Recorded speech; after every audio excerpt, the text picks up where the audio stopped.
tardes. ¿Cómo están? Bendecidos, aleluya.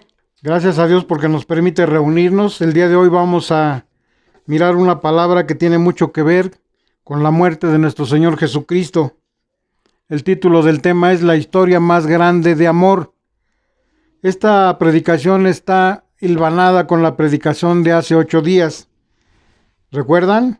Amén. El descubrimiento del arca del pacto por Ron Wyatt. Y vamos a mirar por qué está enlazada con ello. Amén. Abran sus escrituras en Marcos capítulo 8, verso 31, lo cual le voy a dar lectura. Y dice la palabra de Dios así en esta tarde. Y comenzó a enseñarles que le era necesario al Hijo del Hombre padecer mucho y ser desechado por los ancianos y por los principales sacerdotes y por los escribas, y ser muerto y resucitar después de 3 días. Gloria a Dios. Amén. Amén. Amén. Y en Marcos capítulo 10, versos 33 y 34 nos dice: He aquí subimos a Jerusalén, y el Hijo del Hombre será entregado a los principales sacerdotes y a los escribas, y le condenarán a muerte, y le entregarán a los gentiles, y le escarnecerán, le azotarán, y escupirán en él, y le matarán, mas al tercer día resucitará. Amén. Amén. Eso es lo que nos dice la palabra de Dios en esta tarde. Amén. Habían ciertas personas que dice la palabra del Dios, y dice el texto así: a los suyos vino, mas los suyos no le recibieron. Cuando habla de esta palabra, nuestro Señor se estaba refiriendo a que Él vino al pueblo de Israel para que lo recibieran como su Mesías, como su Salvador, como aquel que los iba a salvar. Pero dice la palabra que ellos no le recibieron, y como ellos no le recibieron, dice la palabra, a nosotros nos fue dado potestad para que seamos llamados hijos de Dios. ¿Por qué? Porque al ellos desecharlo, al no recibirlo, entonces a nosotros nos dio la oportunidad de que pudiéramos tener entrada para poder entrar como gentiles a ser llamados hijos de Dios. Amén.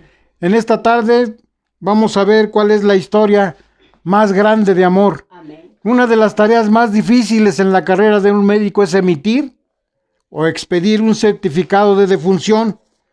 Y normalmente el certificado de defunción debe llevar la causa de la muerte, si esta es aparente.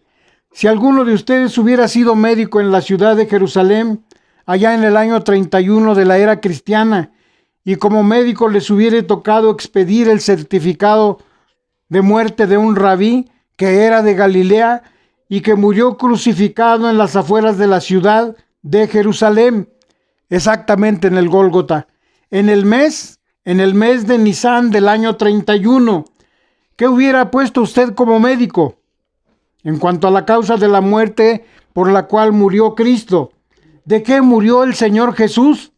Y la pregunta es, oficialmente, ¿qué fue lo que causó la muerte a Jesucristo? El certificado de defunción diría, primero, nombre, Jesús de Nazaret, hijo de José y María, edad 33 años, causa de la muerte, y allí tendríamos que empezar a pensar qué se pondría, qué es lo que pondríamos en esa parte de la acta de defunción. Lugar en donde falleció, en Jerusalén. Y yo les preguntaría, ¿se muere uno de tristeza? Pero exactamente, ¿qué fue lo que le quitó la vida al Hijo de Dios? ¿De qué murió? O sea, sabemos que murió crucificado. ¿Se murió desangrado? ¿Eso fue lo que le causó la muerte? ¿El desangramiento de la crucifixión? La mayoría de los que eran crucificados en aquel tiempo, en la época del Imperio Romano, morían después de varios días de estar colgados en la cruz. Y en realidad, la muerte de cruz era una muerte dolorosa que se alargaba. No se morían de inmediato. Les tomaba varios días y normalmente no morían de las heridas de estar clavados en la cruz, sino morían de la infección. Las moscas venían al lugar que estaba sangrando las heridas, depositaban ahí sus huevecillos, se reproducían y los gusanos comenzaban a comerse en vida a la persona. Los insectos venían, se metían en los ojos y como tenían las manos clavadas no podían espantarlos. Y la mayor parte de las veces morían de la infección de los clavos. Recuerden que estos no estaban esterilizados o desinfectados y producían una terrible infección. Esto desencadenaba un estado metabólico, el cual terminaba siendo la causa de la muerte por la infección. La pregunta es, ¿de eso murió el Señor Jesús? No. Pero no se murió por ser crucificado, ¿o sí? Si hubiera sido muerte de crucifixión, se hubiera demorado varios días en morir. Las torturas de la cruz los llevaba a perder el conocimiento y al fin morían después de varios días de sufrimiento. Pero el Señor Jesús murió el mismo día que lo crucificaron. ¿De qué se murió? Juan capítulo 19, verso 31 y verso 33. ¿Qué dice? Entonces los judíos, por cuanto era la preparación de la Pascua, a fin de que los cuerpos no quedasen en la cruz en el día de reposo, pues aquel día de reposo era de gran solemnidad, rogaron a Pilato que se les quebrasen las piernas y fuesen quitados de allí. Mas cuando llegaron a Jesús, como le vieron ya muerto, no le quebraron las piernas. Amén. ¿Qué nos dice la palabra? ¿Qué nos está diciendo? Que dice que cuando era la preparación de la Pascua, era necesario que no quedaran los cuerpos ahí colgados y que no permanecieran en el día del reposo, pues el día del reposo era de gran solemnidad, y le rogaron a Pilato que se les quebrasen las piernas y fuesen quitados de ahí. ¿Con qué fin se les quebraban las piernas? Pues para que terminaran de sofocarse y así morir asfixiados. Pero dice la palabra de Dios, mas cuando llegaron a Jesús, como le vieron ya muerto, no le quebraron las piernas. Esto que está sucediendo es antes del día del reposo. Recuerden que dice la palabra que fue entre las 3 de la tarde. El día del reposo comenzaba al ponerse el sol a las 6 de la tarde. Tenía que haber sucedido todo esto antes de que llegara el día del reposo, para que cuando ya fuera el día del reposo ya no estuvieran ahí los cuerpos. ¿Por qué les quebraban las piernas? Si querían bajarlos de la cruz, algunos dicen, bueno, si no estaban muertos les quebraban las piernas para que no pudiesen escapar. Esa no era la razón para quebrarles las piernas. Pero lo cierto es que si les quebraban las piernas a los malhechores que estaban con él, pero a él no se las quebraron, porque vieron que él ya estaba muerto. ¿Qué fue lo que causó la muerte de Jesús? Hace algunos años atrás, un arquitecto hizo una investigación exhaustiva sobre la muerte a través de la crucifixión. Investigó las crucifixiones en el Imperio Romano, más de 500 crucifixiones. Este arqueólogo desenterró los huesos de personas que fueron crucificados e hizo una investigación. Miró todos los documentos que habían con respecto a esto y escribieron un libro. El autor de este libro, Martin Weber, el libro se titula La crucifixión, pero en este libro él revela algunos datos interesantes respecto a la manera de ejecución de aquellos que eran crucificados en la época del Imperio Romano. Por cierto, ya hemos dicho que la crucifixión era una tortura inhumana. Se aplicaba a reos, a la gente más odiada del imperio. Este libro habla sobre los métodos que se usaban en la crucifixión y algunos de ellos son: no solamente era la crucifixión una muerte atroz que tomaba bastante tiempo, sino que al entender cómo se procesaban los que iban a ser crucificados, hay ciertos datos que nos lo muestran. Los tipos de dolores que sufría el crucificado eran mucho más crueles que los que habitualmente nos hemos imaginado, no solamente al momento de la crucifixión, pero especialmente lo que llevaba a la crucifixión. Claro, después de la película de Mel Gibson, la gente tiene una idea un poco más acertada de lo que era el flagelamiento. El flagelamiento era azotar al reo antes de entregarlo para ser crucificado. ¿Cuántos de ustedes vieron esa película de Mel Gibson? No es con el fin de condenar a los que sí la vieron, pero ahora la puedes ver en la comodidad de tu hogar. No necesitas ya ir al cine para verla. Pero aquel que no la haya visto, se recomienda que la vea para que se acerque mucho a la realidad, porque tiene mucho de verdad, pero aún así se queda corta. Hay muchas cosas que son ficción, pero sin embargo hay otras que sí son ciertas. Cuán doloroso es seguir paso a paso en esta producción cinematográfica el ver al Señor padecer el azote, los golpes, la burla, el odio de la gente. Hermano y hermana, terminas con la mente y el corazón hecho pedazos. Y si tú eres llorón, con las lágrimas en los ojos pidiendo clemencia por él. Y eso que solo es una representación. Imagínate tú en el lugar de los hechos viendo todo en vivo y a todo color. Llegas a estar tan dentro de la representación que llegas a involucrarte en esta al grado de gritar en tu interior: basta, ya no más maltrato. Y llegas a pensar: Señor, yo debería de estar en tu lugar. Pero yo les preguntaría, ¿soportaríamos lo mismo que él? No lo creo. Por siglos se han pintado cuadros de la crucifixión de Cristo, y sin embargo esos cuadros tampoco son exactos. Ni aun la película de Mel Gibson, que según los investigadores es lo más cercano a lo que pasó a Jesucristo. Y aunque es muy realista, ni aun la película describe en su totalidad los sufrimientos de Cristo. Y una de las cosas que describe el libro es que los reos no eran crucificados de frente, sino con las piernas flexionadas hacia un costado. Otras de las características que mencionan en el libro es que los reos eran crucificados desnudos, no como piadosamente en las pinturas y las películas él aparece cubierto de sus partes íntimas. Algunas cosas que hay que compartir de este libro en cuanto al Señor Jesús, y así poder entender qué fue lo que le causó la muerte al Señor. Y en primer lugar, en el caso del Señor Jesús, hubo algo muy interesante, siendo que uno de los que escribió un evangelio da un relato de lo que sucedió, y el que lo escribió era médico. Usa algunos términos médicos para describir lo que pasó al Señor Jesús después. Y después de que el Señor Jesús y sus discípulos observaron la Pascua en el aposento alto, en una casa al suroeste de Jerusalén, dice la palabra que bajaron en esta zona alta de la ciudad, descendieron por el torrente de Cedronis, cruzando el torrente del otro lado, se dirigieron al monte de los Olivos. El monte de los Olivos al pie de un huerto que se llama el huerto de Getsemaní. Jesús sabía que había llegado su hora, y la escritura dice que él estaba muy triste.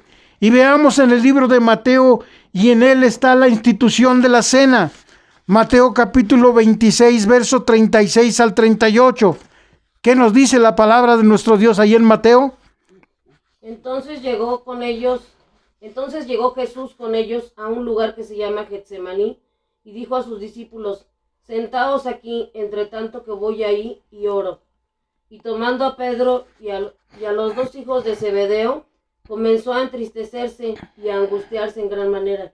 Entonces Jesús les dijo: mi alma está muy triste hasta la muerte, quedaos aquí y velad conmigo. Estas expresiones son muy interesantes.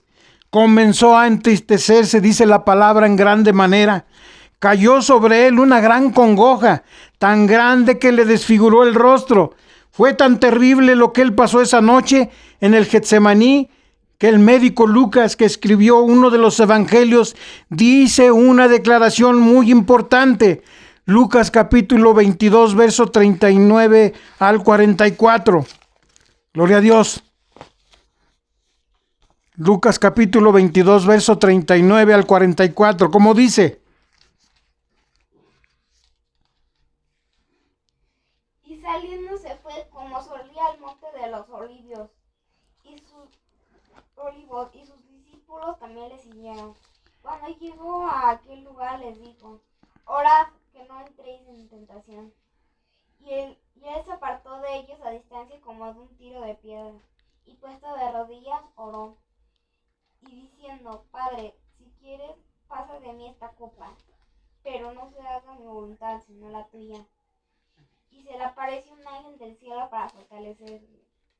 Y estando en agonía, oraba más intensamente, y era su sudor como grandes gotas de sangre que caían hasta la tierra. Gloria a Dios, aleluya. Amén, aleluya. Dice que saliendo se fue y como él acostumbraba, se fue al monte de los olivos y sus discípulos también lo siguieron. Y cuando llegó a aquel lugar, al monte de los olivos, les dijo: orad que no entréis en tentación.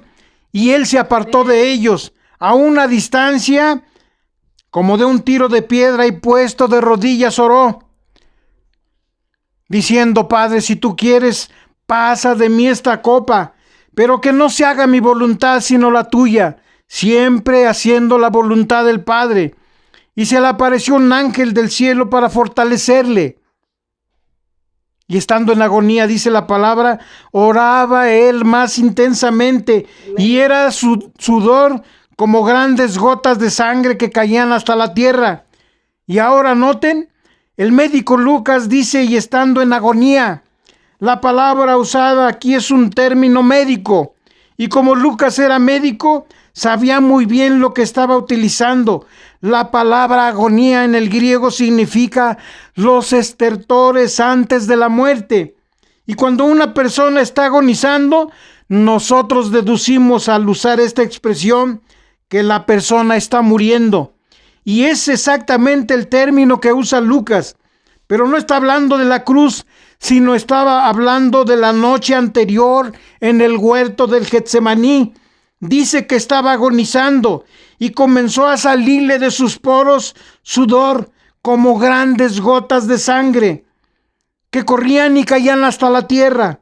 Este fenómeno es algo muy raro. Sudor de sangre se dice en griego hematidrosis. Hema es sangre. De ahí viene la palabra hematología, el estudio de la sangre. Y hematidrosis literalmente significa que brota la sangre de la piel de los poros. Y es un término médico que nuevamente lo usa Lucas. Según investigaciones, la hematidrosis ha sido observado en muy pocas ocasiones por la ciencia médica. Solo ocurre en momentos de gran sufrimiento, de emociones extremas.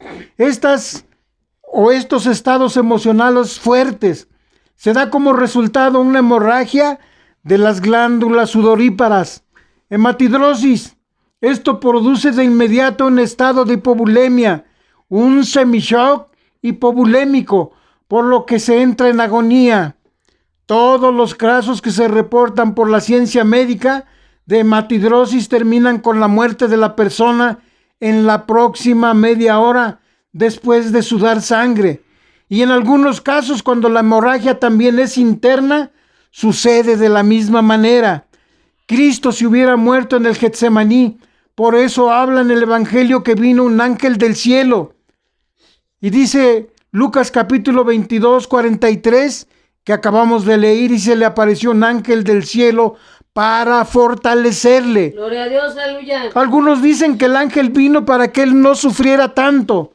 Al contrario, el ángel solo vino a fortalecer su naturaleza física para que pudiera aguantar todo lo que todavía le esperaba. Todavía le faltaba el juicio judío, el juicio romano, el flagelamiento, el cargar la cruz y finalmente el estar crucificado. Hacia donde estamos mirando no fue la crucifixión lo que le causó la muerte, porque se estaba muriendo la noche anterior en el Getsemaní. Pero antes de la medianoche, Cristo fue arrestado en el huerto del Getsemaní y uno de sus discípulos lo entregó con un beso, ¿recuerdan? Primero lo llevaron ante Anás, luego ante Caifás y luego el sumo sacerdote. Este era el rango principal entre los sacerdotes. Entre la 1 de la mañana y el amanecer, el Señor Jesús fue llevado entre Anás, luego a Caifás, luego al Sanedrín y de vuelta a Anás. 4 juicios le hicieron o lo llevaron ante 4 personas. Se trajeron testigos falsos, lo estuvieron acusando, fue acusado de blasfemia. Y primero vino el arresto del Señor Jesús en el huerto del Getsemaní. Y luego dice en la palabra de Dios, en Lucas capítulo 22, versos 63 al 65. Gloria a Dios. Amén. Lucas capítulo 22, del 63 al 65, ¿qué dice? Y los hombres que custodiaban a Jesús se burlaban de él y le golpeaban. Y vendándole los ojos le golpeaban el rostro y le preguntaban diciendo, profetiza, ¿quién es el que te golpeó? Y decían otras muchas cosas injuriándole. Amén, gloria a Dios. No solamente fue juzgado entre la 1 y las 5 de la mañana, 4 veces con testigos falsos, pero también se aprovecharon, dice la palabra, y abusaban de él físicamente. Comenzaron a golpearlo, le daban puñetazos, bofetadas, le tapaban los ojos, le golpeaban. Y luego le decían, adivina, ya que eres el Hijo de Dios, ¿quién fue el que te golpeó? Y comenzaron a abusarlo desde muy temprano, en la madrugada. Luego se juntaron los ancianos del pueblo. Lucas capítulo 22, versos 63, versos 66 al 69. ¿Qué dice? De día se juntaron los ancianos del pueblo, los principales sacerdotes y los escribas, y le trajeron al concilio diciendo, ¿eres tú el Cristo? Dínoslo. Y les dijo, si os lo dijere, no creeréis. Y también si os preguntare, no me responderéis, ni me soltaréis. Verso 69. Pero desde ahora el Hijo del Hombre se sentará a la diestra del poder de Dios. Gloria a Dios, aleluya. Aleluya. Podrían haberle hecho muchas cosas. Finalmente el Sanedrín dijo, ¿qué más testimonio necesitamos nosotros? Hemos oído de su propia boca la blasfemia.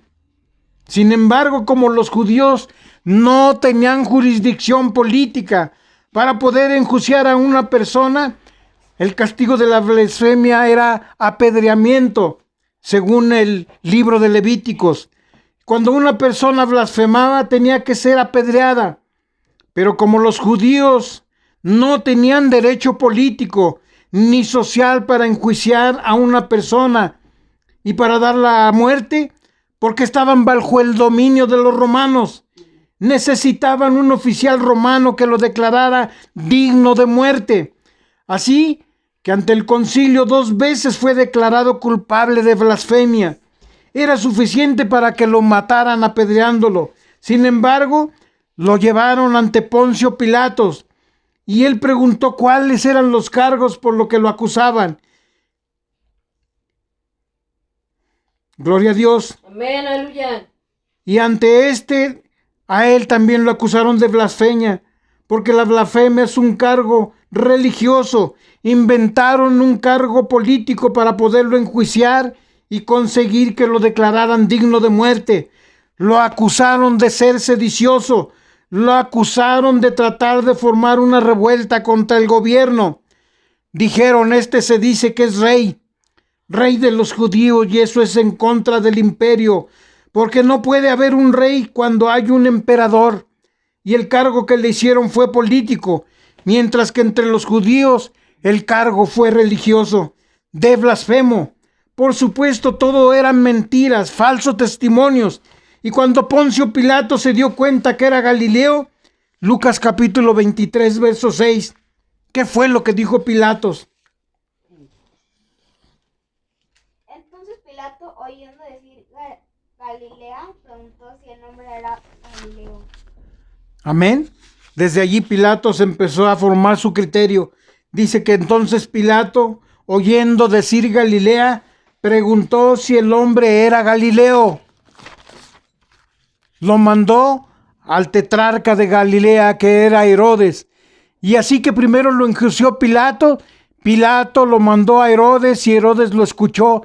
Quiso que hiciera un milagro, pero Jesucristo se negó. Y cuando Cristo se negó también a contestar todas las preguntas que le hacía Herodes, con sus soldados lo menospreció y lo escarneció. Después volvió a enviarle a Pilato. Esto sucede de las 6 de la mañana a las 9 de la mañana. En esas 3 horas Cristo tuvo que caminar de un lado para otro entre la casa de Poncio Pilatos, que era el pretorio, hasta la casa de Herodes, una distancia aproximada de 4 kilómetros. Amén. Así que tuvo que caminar esa distancia sin haber dormido en toda la noche. Posiblemente ni agua le habían dado, lo habían golpeado, lo habían abusado, lo llevaron de un lugar a otro. Y Lucas capítulo 23, verso 13, 14 y 15 nos sigue narrando. Amén. Amén. Entonces Pilato, convocando a los principales sacerdotes, a los gobernantes y al pueblo, les dijo: me habéis presentado a este como un hombre que perturba al pueblo, pero habiéndole interrogado yo delante de vosotros, no he hallado en este hombre delito alguno de aquellos de que se le acusáis. Y ni aun Herodes, porque os remití a él, y he aquí, nada digno de la muerte ha hecho este hombre. Y el verso 24 dice: entonces Pilato sentenció que se hiciese lo que ellos pedían. ¿Qué fue lo que sucedió? Dice que lo llevaron de un lugar a otro. Pilatos, convocando a los principales sacerdotes, a los gobernantes y al pueblo, les dijo: me habéis presentado a este como un hombre que perturba al pueblo, pero habiéndole interrogado yo delante de vosotros, no he hallado en este hombre delito alguno de aquellos que lo acusáis, ni aun Herodes, porque os remití a él, y he aquí nada digno de muerte ha hecho este hombre. Pilato finalmente accedió a las demandas y lo entregó para ser crucificado. Pero según el juicio romano, todo reo que era entregado para ser crucificado tenía primero que ser azotado públicamente. Mateo capítulo 27, verso 23 al 26. Gloria a Dios, aleluya. Váyanse dando cuenta en la historia. Y el gobernador les dijo: pues qué mal ha hecho.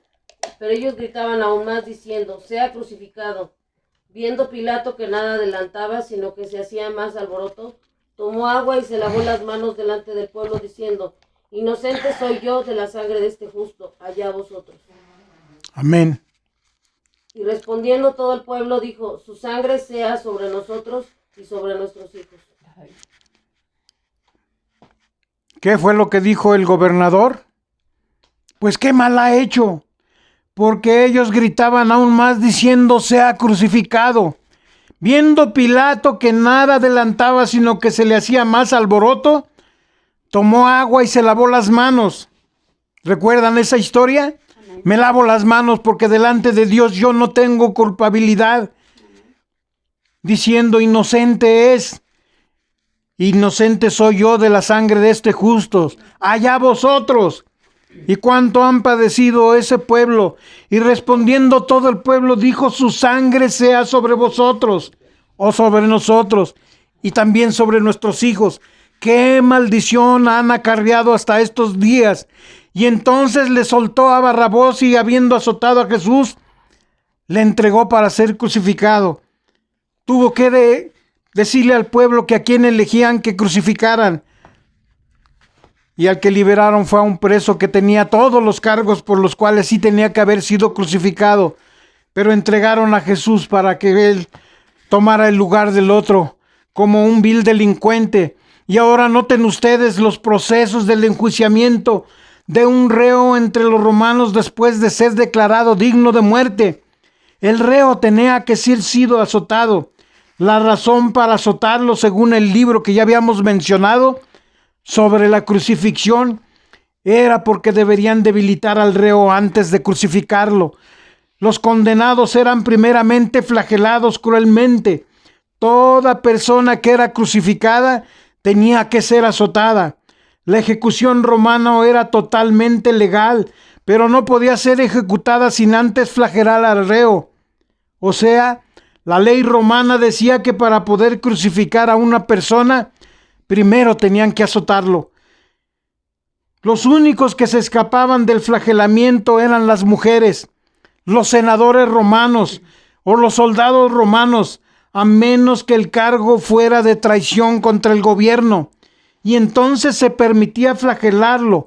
El instrumento que se acostumbraba a usar no era un azote común, era un látigo corto o sea, un mango de madera cortito, y en ese mango de madera tenía atadas lonjas de cuero, cinchos de cuero, no uno sino varios, y el cuero era de varias longitudes en las que se ataban a lo largo de las cuerdas del cuero pequeñas piezas de huesos intercalados a intervalos, huesos filosos o también pedazos de vidrio en el extremo de cada una de las cuerdas del cuero. Y había una bola de hierro en la cual salían pequeños aguijones hacia todas direcciones, o sea, una bola con puntas alrededor, al final de cada uno de los cinchos de cuero. Y para ser azotado un hombre era despojado de todas sus ropas. Sus manos eran atadas a un poste en la parte de arriba, que puede decir que se tenían que amarrar para que no se movieran. Luego los dos soldados se alternaban para azotar la espalda, los glúteos y las piernas. La intención del flagelamiento era debilitar a la víctima hasta un estado casi de colapso.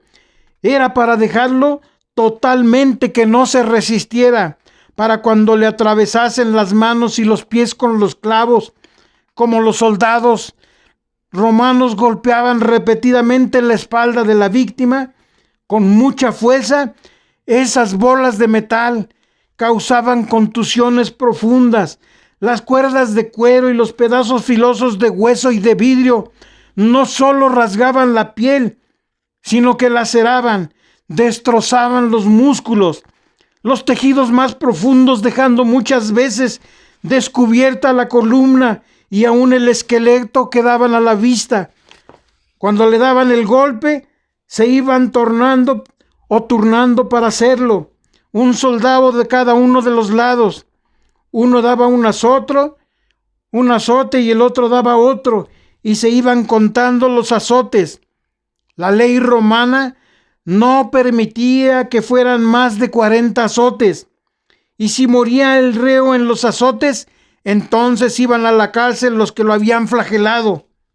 Por lo tanto, tenían que cuidarse de no pasarse en los azotes y estar seguros de mantenerlo con vida. Sin embargo, le destrozaban totalmente la espalda. Las bolas de hierro se pegaban en la piel, en la carne, y al volver a arrancar el azote, se venían con pedazos de carne pegados en las bolas de hierro. Y creo que si ustedes vieron la película, no hay necesidad de explicar más sobre esto. Es algo inhumano. El trato es sin misericordia. Es algo que no se puede describir. La brutalidad con que él fue flagelado. La carne quedaba totalmente lacerada. Producía estremecimientos, pérdida de sangre, y esto producía un shock circulatorio. Después del flagelamiento, el azote.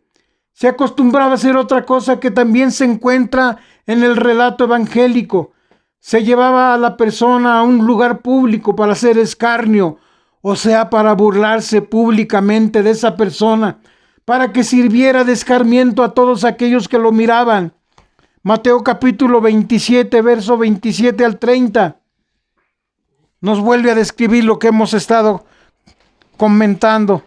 Entonces los soldados del gobernador llevaron a Jesús al pretorio y reunieron alrededor de él a toda la compañía.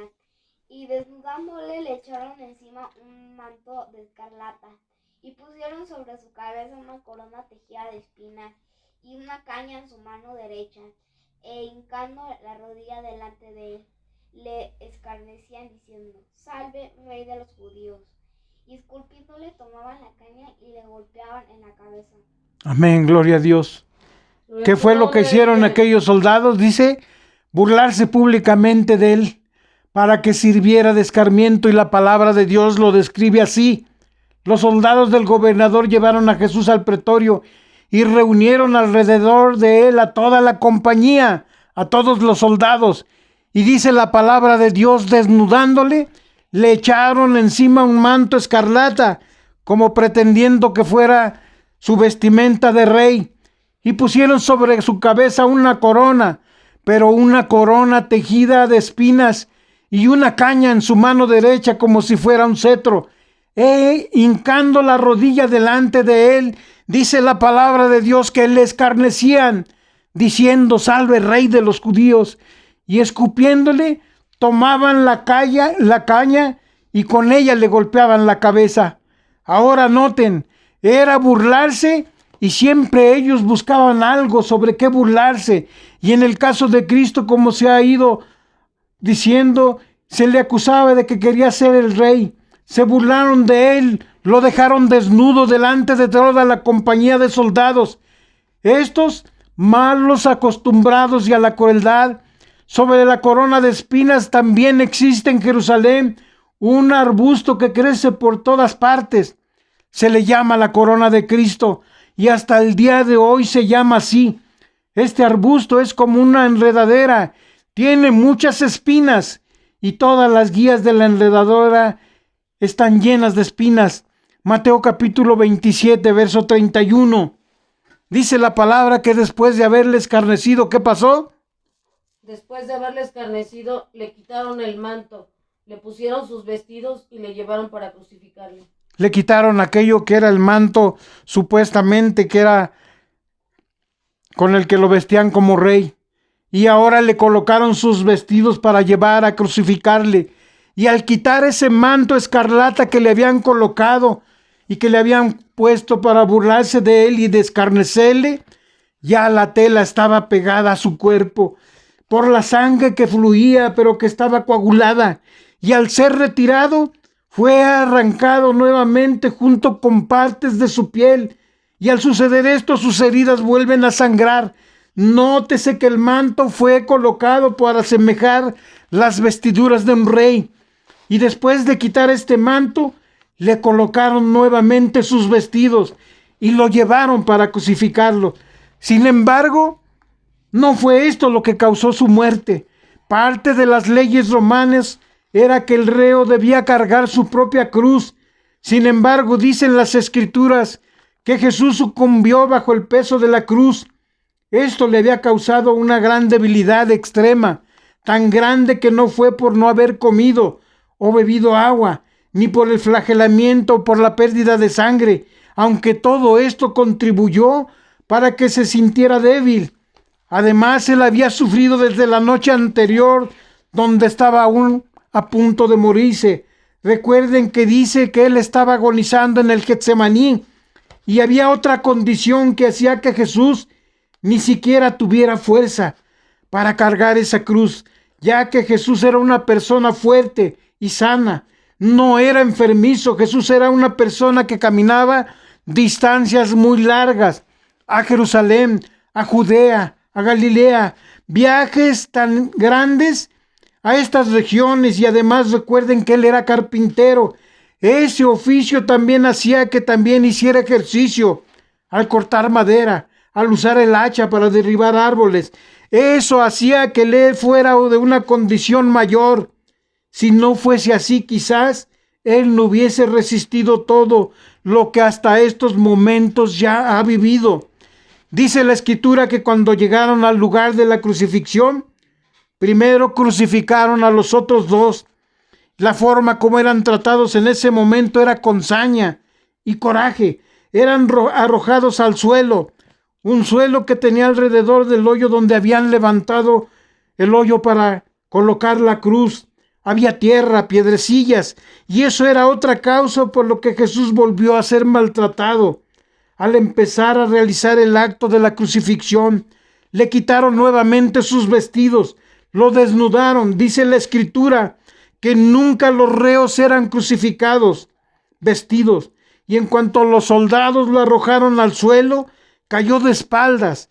Lo sometieron en el piso aplicando toda la brutalidad posible, pensando que el Señor iba a poner resistencia. Todo lo que se pegó a su cuerpo, tierra, piedrecillas, hacía que esto lacerara más su piel. Los clavos que se usaron no son los que vemos en las representaciones. Eran unos clavos cuadrados forjados en yunque, a golpe de martillo, para darles forma. No tenían la forma redonda y bonita que vemos hoy en día. Donde se colocaba el clavo no era en la palma de la mano, porque se desgarraba la piel. En esta parte no era, era más abajo. Amén. Amén, aleluya. Porque se desgarraba la carne con el peso del cuerpo y no resistiría el peso. La mano ya desgarrada no soportaría el peso del cuerpo y terminaría por caer. Esto era hecho en la muñeca donde les señalé anteriormente, ya que hay un hueso normal en esta parte y es el lugar lógico para meter el clavo. Y si ustedes miran en su mano y se tocan aquí en la muñeca, van a encontrar un hueco. Este es el lugar donde se colocaba el clavo. Se sabe que todos los informes de la crucifixión de la época de Cristo dicen que los clavos se clavaban en este lugar. Y aún hay muestras de las osamentas y en ellos hay evidencia que muestran por dónde entraron los clavos. En ningún momento se ponían los clavos en la palma de la mano como se ve en las películas. Y ahora dice la Biblia, horadaron sus manos y sus pies. ¿Dónde lo dice? Salmos capítulo 22, verso 16. Y ahí es donde encontramos la controversia, porque dicen es que no pueden estar hablando de Cristo, cuando la palabra de Dios nos va describiendo paso a paso, que la palabra de Dios se va cumpliendo al pie de la letra. ¿Cómo dice Salmos capítulo 22, verso 16? Porque perros me han rodeado, me ha acercado cuadrilla de malignos, horadaron mis manos y mis pies. ¿A quién le horadaron sus manos y sus pies? A Cristo. ¿Por qué se menciona así? Porque la mano abarca hasta lo que es la muñeca.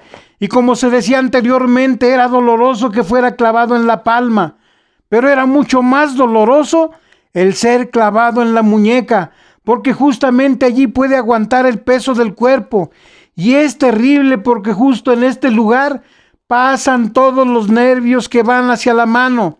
Y al meter el clavo ahí, se estaba paralizando la mano y seccionando los nervios sensitivos de la mano. O sea, le estaban destrozando los nervios. El dolor es algo insoportable. Luego que lo crucifican, no es el dolor más terrible solamente el atravesarle sus manos y sus pies. Normalmente el reo se desmaya y pierde el conocimiento, pero el dolor es más grande, o el dolor más grande es cuando levantan la cruz, porque mientras está en el suelo no está haciendo presión, pero al levantarle el cuerpo comienza a colgar de la cruz. Pero como la cruz tampoco está metida aún en el agujero, viene lo peor. La van levantando con cuerdas entre varios soldados hasta que la cruz está erguida, y una vez que está levantada con el peso del cuerpo, comienzan a darle martillazos al pie del palo para irlo a acercarlo al borde del hueco, que es a donde va a caer la cruz, y con cada martillazo se sacude toda la cruz. Y por lógica, todos los golpes repercuten al cuerpo del reo, en sus heridas por los clavos. Pero cuando cae de un golpe a 1 metro de profundidad, el golpe seco al caer la cruz automáticamente hace que peguen unos gritos terribles. Todo eso pasó nuestro Señor Jesucristo. Se le quebraban las piernas, no para que no escaparan, sino para quitarles la vida rápido. Juan 19, capítulo 30, Juan capítulo 19, versos 32 y 33. Lo volvemos a leer, ya lo habíamos leído. Gloria a Dios.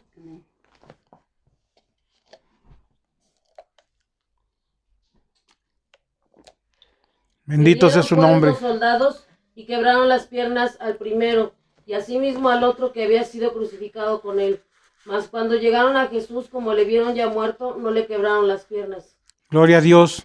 Dice que primero vinieron los soldados y quebraron las piernas al primero y asimismo al otro que había estado junto a él crucificado. Pero cuando llegaron a Jesús, dice la palabra, como lo vieron ya muerto, no le quebraron las piernas. Les quebraban las piernas para que no pudieran respirar. De esa manera morían a los 5 minutos asfixiados por no poder respirar. El Señor Jesús no murió igual que ellos, ya que cuando a los otros les quebraron las piernas, dice la palabra de Dios que él ya estaba muerto. ¿Por qué se murió?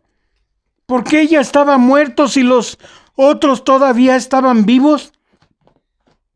A ellos los tuvieron que asfixiar para morir. Jesús no murió de asfixia, tampoco de infección, porque no tenía sino 6 horas de estar crucificado. La infección no entra sino hasta el tercer día, que es cuando comienza la infección y se empiezan a dar los efectos. Hay datos que el hombre que más ha durado crucificado fue un reo y duró 18 días. La mayoría, lo más que podía vivir en general, eran de 6 a 6 días por infección, de acuerdo a la condición y la constitución y salud del reo, y las defensas que también tuviera su organismo. En el caso de Cristo no murió de infección, no murió de desangre, a pesar de todo el dolor que él pasó. No fue eso lo que le causó la muerte. ¿De qué murió? Hay un testigo ocular. El apóstol Juan estuvo al pie de la cruz y él dice un dato que es interesante. Juan capítulo 19, versos 33 y 34. Gloria a Dios. Aleluya. Mas cuando llegaron a Jesús, como le vieron ya muerto, no le quebraron las piernas. Verso 34. Pero uno de los soldados le abrió el costado con una lanza y al instante salió sangre y agua. Quisieron cerciorarse de que el Señor ya estaba muerto. Y dice que uno de los soldados le abrió el costado con una lanza y al instante salió sangre y agua. Cuando esa sangre y agua sale, recuerden, lo vimos hace 8 días en el relato de Ron Wyatt. Empezó a escurrir esa sangre y corrió de arriba abajo y se abrió una grieta después de un temblor, y esa grieta llegó al lugar en el cual ya estaba preparado el arca de la alianza para recibir del lado izquierdo la sangre de Cristo Jesús. Por eso he dicho que tenía mucho que ver esta palabra. Ahora noten, ese lanzazo no fue lo que le causó la muerte. Dice que él ya estaba muerto. O sea, no fue el lanzazo lo que lo mató, aunque le abrió el costado. Pero es que lo que sucedió al darle el lanzazo, eso no nos da indicio de que murió. Dice, le abrió el costado con una lanza y al instante salió sangre y agua. Juan capítulo 19, verso 35 al 37. Dice la palabra así. Verso 35 al 37. Y el que lo vio da testimonio, y su testimonio es verdadero, y él sabe que dice la verdad, para que vosotros también creáis. Porque estas cosas sucedieron para que se cumpliese la escritura. No será quebrado hueso suyo. Y también otra escritura dice, mirarán al que traspasaron. Gloria a Dios, aleluya. Dice que el que da testimonio, ¿quién es? Juan. Y su testimonio es verdadero y él sabe que dice la verdad, para que vosotros también creáis. Amén. Porque estas cosas sucedieron, ¿para qué? Para que se cumpliese la escritura. No será quebrado hueso suyo. Y dice la palabra en otra escritura también, mirarán al que traspasaron. ¿Qué tiene de importante este detalle? ¿Y por qué Juan le da tanta importancia? Porque el apóstol Juan dice, y doy testimonio por lo que vi. Y el que lo vio da testimonio y dice la verdad, porque enfatiza tanto el hecho de que salió sangre y agua. ¿Podemos detectar la muerte del Hijo de Dios? ¿Sabemos de qué murió? Este es un testimonio que es interesante, pero antes de saberlo hay que ver qué significa sangre y agua. Y fíjense que son 2 líquidos distintos, no mezclados. Si hubiera sido sangre mezclada con agua, se hubiera visto como sangre, porque se hubiera visto toda roja.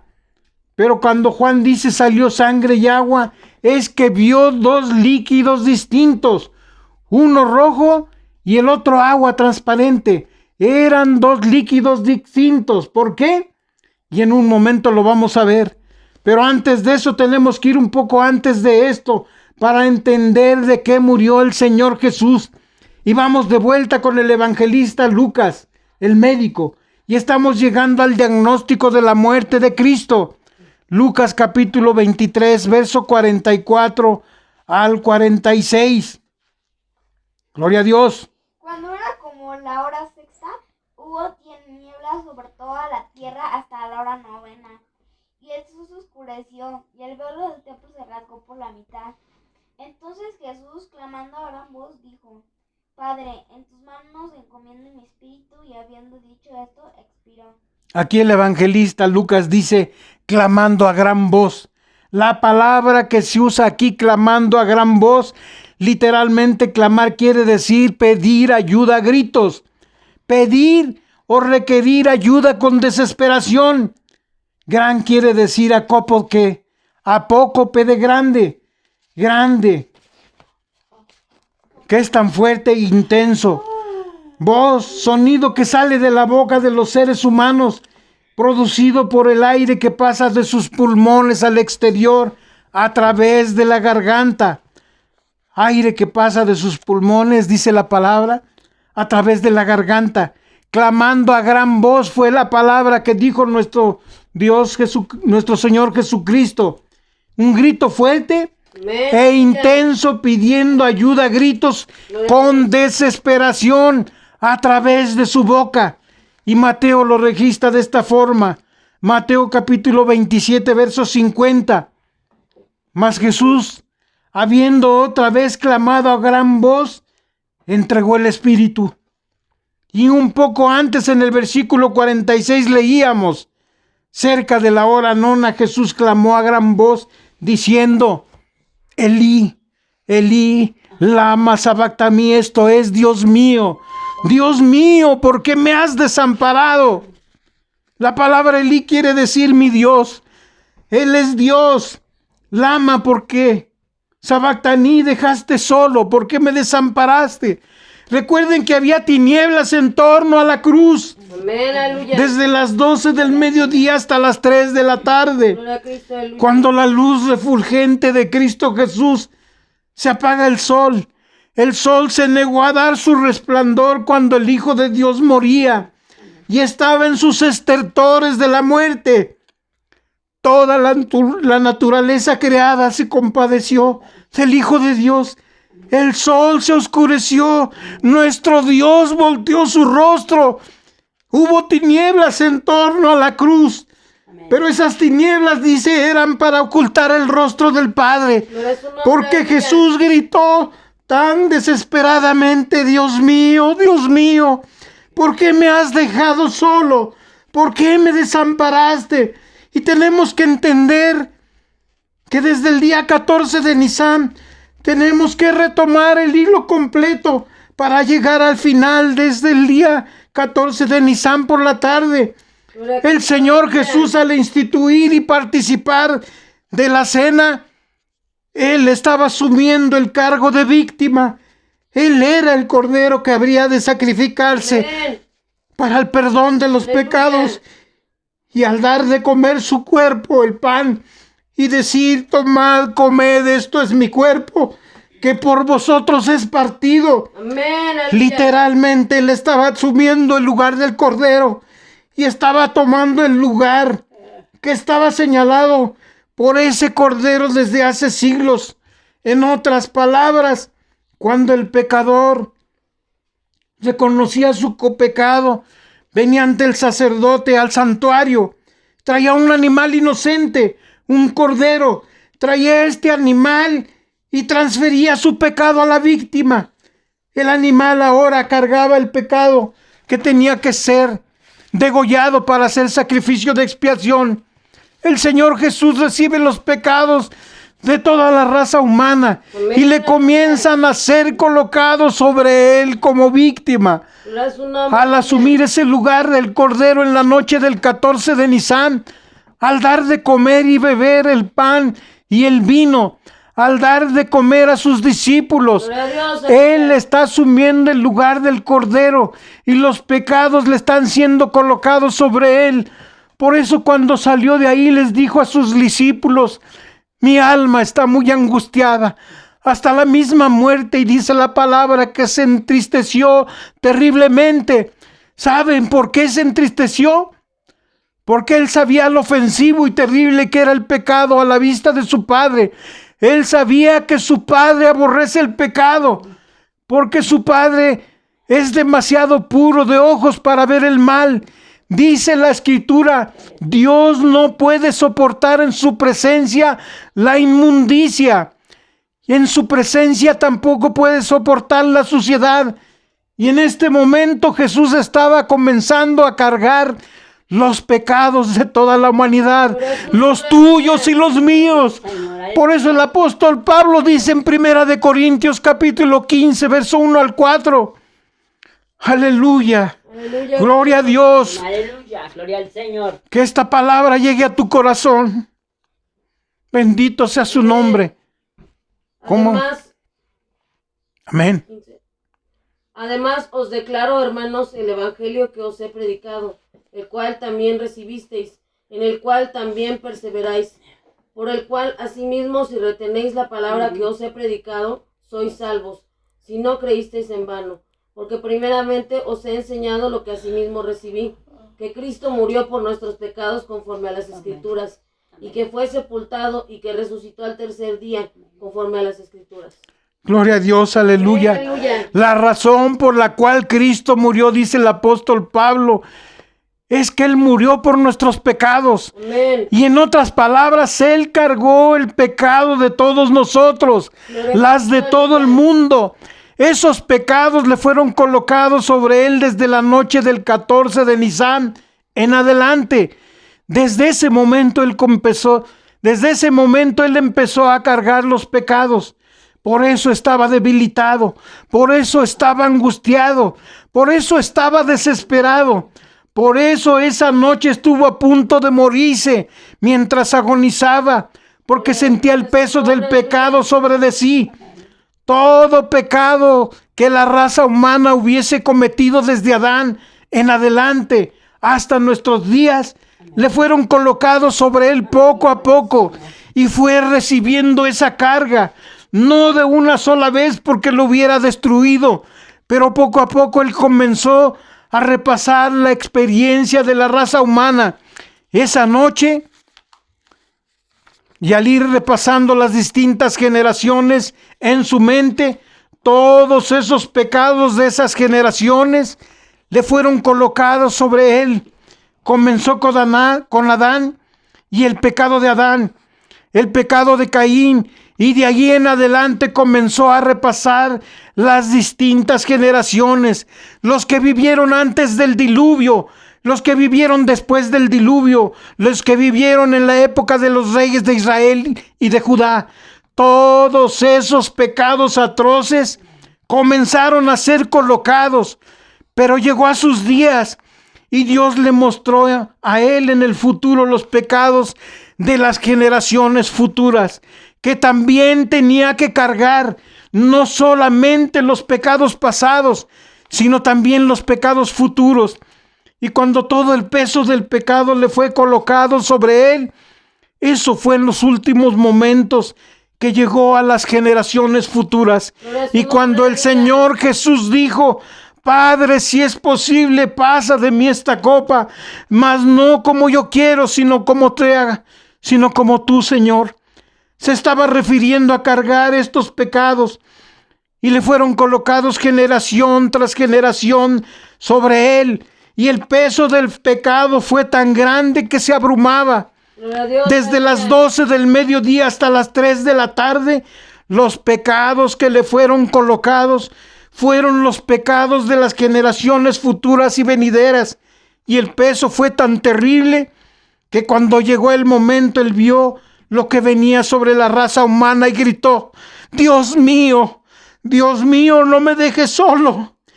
Era tan ofensivo el pecado para Dios que él sabía que esto podía separarlo de su Padre para siempre. ¿Saben? Hay muchas personas que piensan que Cristo aguantó todo lo que aguantó porque total, él sabía que iba a resucitar. Si él dijo, me matan, y a los 3 días vuelvo a vivir. Y bueno, él lo aguantó porque era nomás aguantar. Total, él iba a volver a vivir. Los que creen de esa manera se equivocan. No saben lo que el Señor Jesús pasó. Se dice que los sufrimientos físicos de Cristo fueron una milésima parte de los sufrimientos mentales que él pasó. Un sufrimiento mental o emocional. Duele más el dolor del alma que el dolor físico. ¿Qué duele más? Hay momentos de la vida que cuando el sufrimiento es tan grande que uno prefiere morirse a seguir vivo. Cuando el sufrimiento llega al colmo, y ahora veamos de lo que hablamos hace un momento. Cuando una persona que entra en un estado hipovolémico, después de la hematidrosis, pierde el conocimiento. En el momento que empieza a sangrar sangre de sus poros, Dios permite en su misericordia que esa persona que no puede soportar más la angustia se desmaye. Gloria a Dios, aleluya. Y nosotros también lo hemos visto muchas veces, que cuando el dolor es demasiado grande, la persona se desmaya. Y en el caso de Cristo, Él no se desmayó. Él tuvo que sufrir y aguantar todo el dolor. Por eso gritó en la cruz, Dios mío, ¿por qué me has dejado solo? Amén. Él pensaba que para siempre iba a quedar separado de su Padre. Solamente los que entendemos hasta dónde fue el amor de Dios. Amén. Y saben, a veces hablamos del amor de Jesús por nosotros. Él es una historia de amor cumplida. Amén. Hasta haber entregado su vida por ti, por mí. Amén. Pero también por todo el mundo. Amén. Pero ¿saben quién sufrió más? ¿El Hijo o el Padre? El Hijo, ¿verdad? ¿Quién sufrió más? Jesús sufrió físicamente. Y yo les preguntaría, ¿el Padre no? ¿Qué dijimos hace un momento? La angustia emocional o el dolor físico. El dolor más grande es el emocional. Y cuando los judíos dijeron su sangre caiga sobre nosotros y sobre nuestros hijos, no sabían lo que decían.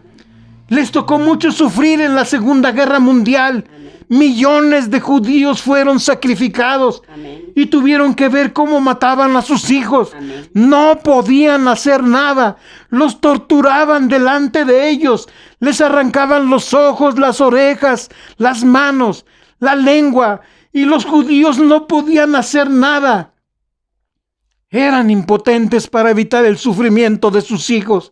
Y yo te pregunto a ti, como padre o como madre, ¿no preferirías sufrir tú antes que ver sufrir a tu hijo? Amén. Toda la vida, ¿verdad? Amén. Pues el padre estaba viendo desde el cielo cómo trataban a su hijo. Nosotros podemos ver a uno de nuestros hijos sufrir y a veces no podemos hacer nada para aliviar su dolor. Amén. Somos impotentes para quitarles la angustia. Pero Dios sí podía hacer algo por Dios. Con solo haber pensado, con solo que Él hubiera pasado por su mente con un flash. Dios, ¿cómo podría haber eliminado el dolor de su hijo? Podría haber dicho basta. Hijo, es suficiente, ven de vuelta conmigo. No tienes por qué aguantar todo esto. El padre podía haber dicho que se acabe todo esto y con solo pensarlo hubiera borrado al planeta Tierra. Borrón y cuenta 9 como cuando lo hizo con Sodoma y Gomorra.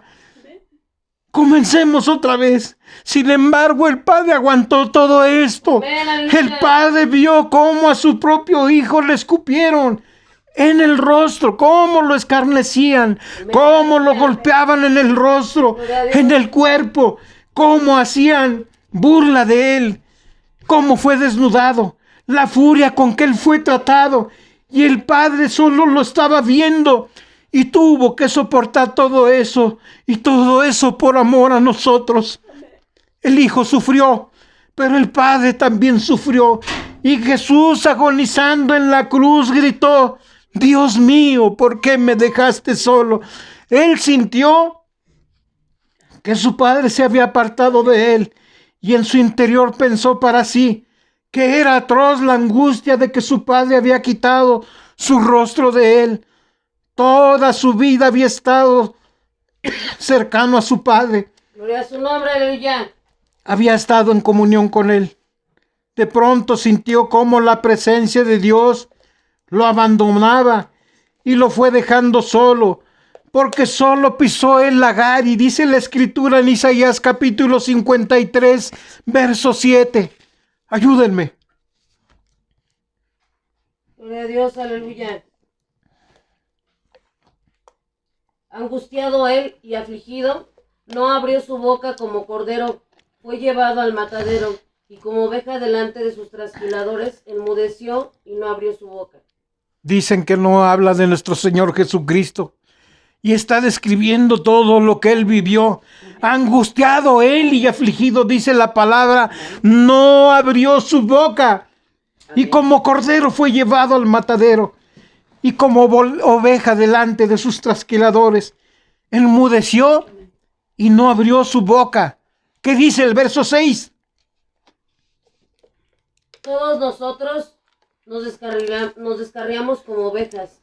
Cada cual se apartó por su camino, mas Jehová cargó en él el pecado de todos nosotros. Gloria a Dios. Amén. Aleluya. Dice la palabra de Dios que todos nosotros nos descarriamos como ovejas, y cada cual se apartó y se fue por su camino. Mas Jehová dice que cargó en él todos nuestros pecados. Amén. El cargo de nuestros pecados. Por eso él gritó: Dios mío, ¿por qué me dejaste solo? Fue un grito de agonía. Pero el segundo grito que muestra también es de angustia, es emocional y mental, que pasaba el Hijo de Dios. Se dice que inmediatamente lanzó un alarido e inmediatamente murió. Y ahora llegamos a entender cómo murió. Los informes médicos dicen que cuando una persona muere por angustia terrible, literalmente muere de angustia, porque siempre tiene que haber una causa física para la muerte. La causa física es que el corazón duele. Hay un dolor que va en aumento hasta que revienta, se desgarra, se para. El Señor Jesús sintió todo eso y peor, porque sintió que estaba quedándose separado para siempre de su Padre. Él no podía ver su resurrección. Estaba en su condición humana. Una cosa es lo que ha dicho o lo que se ha dicho de antemano, y otra cosa es la que se vive en el momento. Se dé cuenta que su condición humana, que era tan terrible el pecado que él ahora cargaba de toda la humanidad, porque el mismo Jesús usó la ilustración. Como Moisés levantó la serpiente en el desierto, así es necesario que el Hijo del Hombre sea levantado. Amén. ¿Por qué Jesús utilizó el símbolo de una serpiente en lugar de un cordero? Para referirse a sí mismo en su muerte, levantado en una cruz. Porque una serpiente, si la serpiente es el símbolo de Satanás, el símbolo de lo malo, porque cuando Jesús murió inocente como un cordero, Amén. pero murió cargando el pecado como serpiente. Al que no conoció pecado por nosotros, fue hecho pecador para que nosotros fuésemos hecho justicia de Dios en él. Él murió como el peor de los pecadores, murió como un reo, murió como un asesino, murió como un violador, murió como un pervertido sexual. Él cargaba todos los pecados de la humanidad, todo pecado que jamás se hubiera cometido hasta esos momentos, por atroz que sea, por terrible que sea, lo estaba cargando en ese momento. Así es como él se sentía al sentirse con el pecado, porque Dios le mostró en una panorámica toda la humanidad que había venido a rescatar, y los vio a todos. Te vio a ti, me vio a mí, y a cada uno de esos que veía les estaba cargando el pecado encima. Y Dios le seguía cargando, y le seguía cargando el pecado de toda la humanidad, hasta que su corazón no aguantó más, hasta que su corazón no aguantó más. Y sabiendo el desagrado de su padre por el pecado, él pensó: no soporto más. Para siempre voy a quedar separado de mi padre. Y eso fue lo que le hizo pegar ese grito al primero: Dios mío, ¿por qué me dejaste solo? Y no fue solo por el momento. Él pensó que sería solo para siempre. Y el segundo grito que pegó terminó con su vida.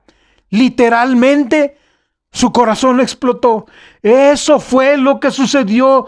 De eso murió el Señor Jesús. Murió de una angustia tan grande que su corazón prácticamente se rupturó, se partió. Según en lecturas en casos similares, donde sale sangre y agua, estos se separan con una angustia terrible. Y para que hayan salido dos líquidos separados, es porque Jesús tuvo que morir de angustia. Es la única explicación que existe para que hayan salido de su costado sangre y agua. El desagramiento, el haber sido salvajemente flagelado, golpeado y enfrentado a miles de torturas desde el principio hasta el fin. Cientos de lugares por los que él pasó, fue salpicando los caminos con su sangre, rociando su sangre, y eso cooperó para dejarlo exhausto y débil, y otra causa más para que su muerte fuera súbita. Además, murió de una angustia terrible por haber sido dejado solo por su padre, y sin embargo estuvo dispuesto a hacerlo por ti y por mí. Gloria a su nombre. Abran sus escrituras en Isaías capítulo 53 y le voy a dar lectura del verso 1 al 12. Pero antes quiero llevarlos a Juan capítulo 19, verso 34. Lo habíamos leído al principio y dice así: pero uno de los soldados le abrió el costado con una lanza y al instante salió sangre y agua. Y vamos a ver qué significa sangre y agua. Preparan su escritura en Primera de Juan capítulo 5, versos 6 al 8. Primera de Juan capítulo 5, versos 6 al 8. Pero antes les voy a leer que dice Salmos capítulo 22, 14. Heme escurrido como agua, y todos mis huesos se descoyuntaron. Mi corazón fue como cera, se derritió, derritiéndose en medio de mis entrañas. Así hablaba la palabra de Dios el salmista. Pero ¿qué nos dice Primera de Juan capítulo 5, versos 6 al 8, para aclararnos por qué salió sangre y agua? Este Jesucristo que vino mediante agua y sangre, no mediante agua solamente, sino mediante agua y sangre. Y el Espíritu es el que da testimonio, porque el Espíritu es la verdad. Porque tres son los que dan testimonio del cielo: el Padre, el Verbo y el Espíritu Santo. Y estos tres son uno. Y tres son los que dan testimonio en la tierra: el Espíritu, el agua y la sangre. Y estos tres concuerdan. Gloria a Dios. Amén, aleluya. Dice la palabra de Dios: este es Jesucristo, que vino por sangre, por agua y sangre. No por agua solamente, sino por agua y sangre. ¿Y qué dice la palabra de Dios? Y el Espíritu es el que da testimonio. Amén. Por eso fue que brotó agua y sangre, para dar testimonio. Porque el Espíritu Santo da testimonio de lo que es verdad. Porque tres son los que dan testimonio en el cielo. ¿Y quiénes son los que dan testimonio en el cielo? Dice la palabra: el Padre, el Verbo y el Espíritu Santo. Amén, aleluya. Y estos tres son uno. Amén. Aleluya. Y tres son los que dan testimonio en la tierra: Amén. el Espíritu, el agua y la sangre. Por eso brotó agua y sangre en ese momento del costado de nuestro Señor Jesús. Y estos tres concuerdan en uno, tanto en la tierra como en el cielo. Gloria a Dios. Amén, aleluya. Y quiero llevarlo a Isaías, a la descripción del padecimiento de nuestro Señor Jesucristo, aunque otros digan que no es de Él del quien habla. Y dice la palabra de nuestro Dios así: ¿quién ha creído a nuestro anuncio? ¿Y sobre quién se ha manifestado el brazo de Jehová? Subirá como el renuevo delante de Él y como raíz de tierra seca. No hay, como dice, parecer en él. No hay parecer en él, ni hermosura, porque su rostro fue desfigurado. Le veremos más sin el atractivo para que le deseemos. Dice la palabra, despreciado y desechado entre los hombres, varón de dolores, experimentado en quebranto. Y como que escondimos de él el rostro. Así fue, todos volteamos nuestro rostro. Él fue menospreciado y no lo estimamos. Ciertamente él llevó nuestras enfermedades y sufrió nuestros dolores. Y nosotros le tuvimos por azotado, por herido por Dios y abatido. ¿Pero qué dice la palabra? Mas él herido fue por nuestras rebeliones, molido por nuestros pecados, y el castigo de nuestra paz fue sobre de él. ¿Y qué dice más adelante? Por sus llagas fuimos curados. Amén, aleluya. Todos nosotros nos descarriamos como ovejas, cada cual se apartó por su camino, mas Jehová cargó el pecado de todos nosotros sobre de él. Angustiado él y afligido, él no abrió su boca. Como cordero fue llevado al matadero y como oveja delante de sus trasquiladores. Enmudeció y no abrió su boca. Por cárcel y juicio fue quitado, y su generación, ¿quién la contará? Porque fue cortado de la tierra de los vivientes, y por la rebelión de mi pueblo fue herido, y se dispuso con los impíos su sepultura. ¿No habla así de nuestro Señor Jesucristo? Fue sepultado en un lugar aparte, mas con los ricos fue en su muerte. En ese lugar donde era el sepulcro para un rico fue sepultado. Y aunque nunca hizo maldad ni hubo engaño en su boca, con todo eso Jehová quiso quebrantarlo, sujetándolo a padecimiento, cuando haya puesto su vida en expiación por el pecado. Verá linaje y vivirá por largos días, y la voluntad de Jehová será en su mano prosperada. Amén, aleluya. Verá el fruto de su aflicción, de su alma, y quedará satisfecho. Por su conocimiento justificará mi siervo justo a muchos y llevará las iniquidades de ellos.